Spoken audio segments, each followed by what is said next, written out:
والصلاة على محمد وعلي وأصحابه سلاما جميلا. أما بعد، قال النبي صلى الله عليه وسلم لكل شيء وعلم علم الإيمان السلام.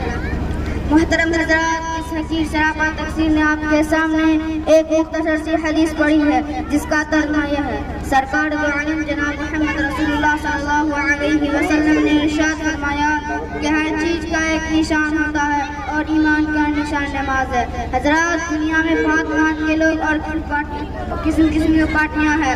کوئی عربی، کوئی ایرانی، کوئی فرانسیسی، کوئی جاپانی، کوئی چینی، کوئی ہندوستانی، کوئی افغانی ہے تو کوئی پاکستانی. اسی طرح آپ کے ملک میں مختلف پارٹیاں، کسی پارٹی کا نام کانگریس ہے، کسی کا کمیونسٹ، کسی کا نام جنگ سنگھ ہے، کسی کا سوشلسٹ. باوجود ان تمام پارٹیوں اور قوموں میں آپ ہی کے جیسے ہاتھ کے نشان شامل ہے، مگر ان کی الگ الگ نشانیاں ہیں.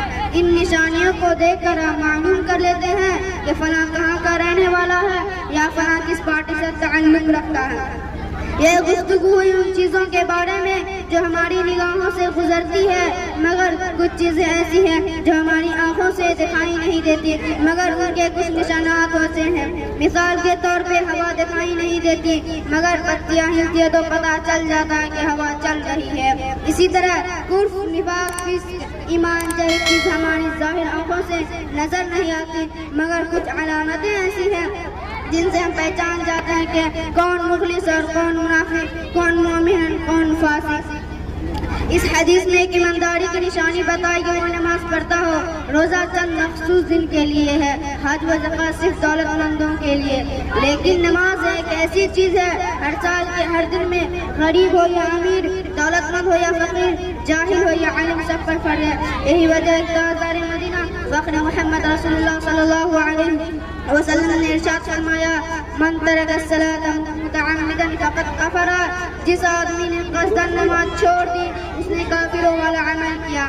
یعنی نماز چھوڑنا مسلمانوں کا کام نہیں ہے. مرد مسلم سب کچھ چھوڑ سکتا ہے لیکن نماز چھوڑنا اس کے لیے گوارا نہیں ہونا چاہیے. مگر افسوس ہے کہ آج کے مسلمان اس چھوٹی سی بات کو نہیں سوچتا اور ایک ایسے عمل سے اپنے کو دور رکھتا ہے جو اس کے مسلمان کہلانے کے لیے ضروری ہے.